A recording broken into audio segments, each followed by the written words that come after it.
What's going on, my good people? Mike Hidalgo here. Thank you for joining us on another FCP Euro DIY. Today we're going to be working on a 2006 Porsche 987 Cayman S.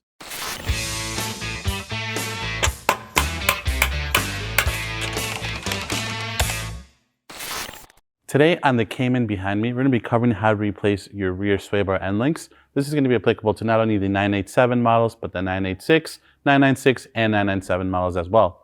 In front of me, we have a pair of Mila HD sway bar end links, which are available on fcpo.com, along with a couple other brand and different options.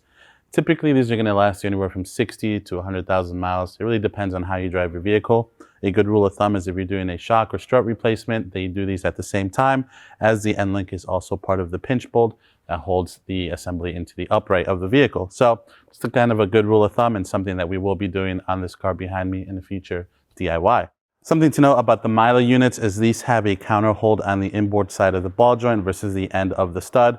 So just keep that in mind. The hardware sizes can change between factory originals and what you're replacing it with. So keep some tools handy. And speaking of tools, let's take a look at some of the tools we're going to need for this job. For this job, you're going to need a torque wrench that can do a value of 50 Newton meters all the way to 130 Newton meters. For that, we have both a 1/2 inch drive and a 3/8 drive. We also have a 3/8 drive and 1/4 inch drive ratchet. We have a thin 17 millimeter wrench. This is going to be crucial for the top portion of the end links. If not, you may want to shave one down, or you may be able to squeeze one in there. It's a bit of a tight fit. An extension is going to come in handy for the top 18 millimeter nut. We have a 16 millimeter wrench, a 15 millimeter wrench. Keep in mind the hardware can change from the original factory parts to the replacements. In this case, the Mila uses a different size bottom nut for the bottom portion of the end link.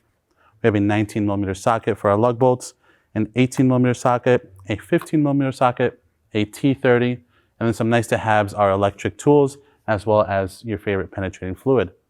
Now we know what we're working with. Let's go ahead and get started on this DIY. All right, my good people, we are going to be working on the rear passenger side of the Cayman today. However, the steps are going to be identical for both the driver's side and the passenger side. First things first, we have 5 19 millimeter lug bolts to remove. If you don't have an impact gun, you want to break these lug bolts free with your breaker bar on the ground first. Then you can jack up the vehicle and undo the bolts the rest of the way. Today we're just going to zap them off using our impact and our 19 millimeter socket.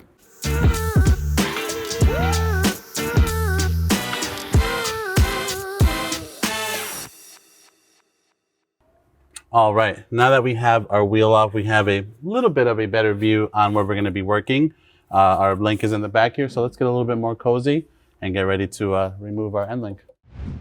All right, my good people, now we're going to grab our 17 millimeter thin wrench and our 18 millimeter socket on our ratchet. You can probably use a wrench in there as well. That's a bit curved.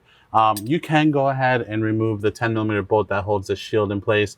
However, you're going to have to remove the brake caliper as well, as it is a hard line that goes to the soft line in order to get a better view of the nut on the end of the link here. But with a flex head ratchet like the one that we have here, mentioned at the beginning, you're able to access that 18 millimeter nut, no problem. So we're gonna go ahead and get our 17 counter hold ready to rock on the back side. If you've done the fronts on your Porsche, then you know that the rears are, now you're gonna know they are the same part number. So it's just a little bit of a different view where everything is, but the idea remains the same. All right, I'm gonna break this nut free.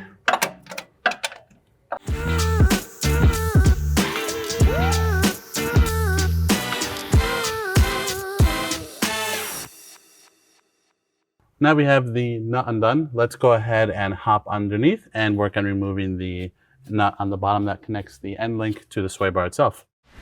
All right, my good people, for the bottom, similar to the fronts, if you've done the fronts before, we have a T30 counter hold at the end of our stud, and we have a 16 millimeter nut that we need to remove. I'm gonna use a 16 millimeter wrench and an T30 on the small 1/4 inch ratchet, just to counter hold. There we go. Soaking this in penetrating fluid definitely helps. Hitting the threads with a wire wheel is also not gonna hurt anything. Get that off the rest of the way by hand.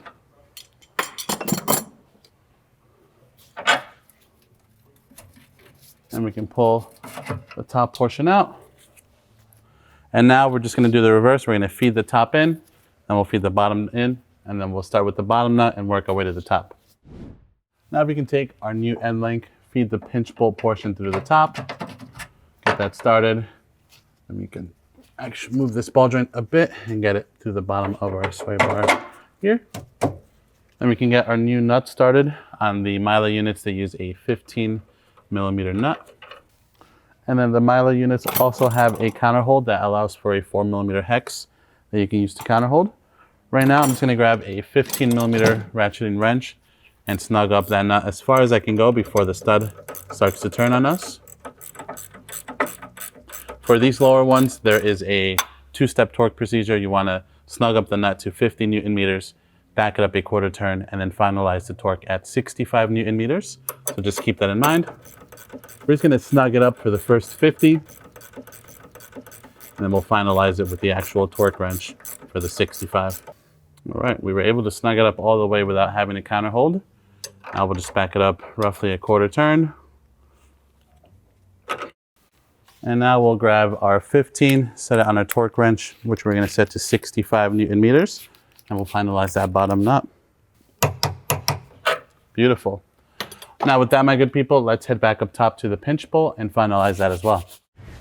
All right, my good people, now for the last nut, we're gonna go ahead and start our 18mm nut by hand. Just gonna reach under here, get that started, and then we're gonna torque this down to 85 Newton meters. I'm gonna change up my strategy here and go with an extension this time and the electric ratchet to snug that up. I think I can feed that behind the shield up here. And then we're gonna use our 17 on the other side to counter hold.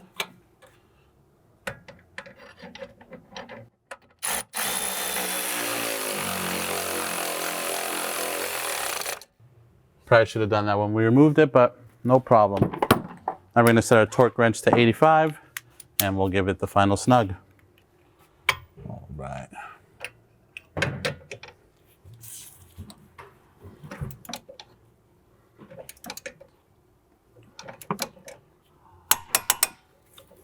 Beautiful. Now we have that situated, my good people. Let's throw our wheel back on and finalize this DIY. All right, my good people. Now we're gonna go ahead and reinstall our rear wheel.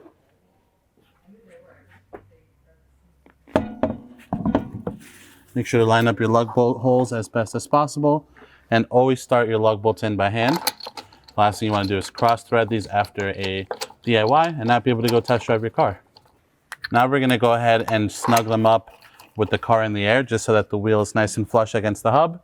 Then we'll drop the car back on the ground and finalize the torque. All right, let's drop this baby down.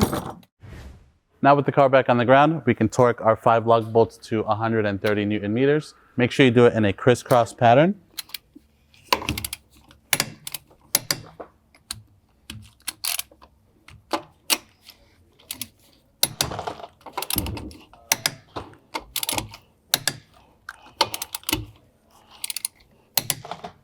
And with that, my good people, that is going to finalize this DIY for today.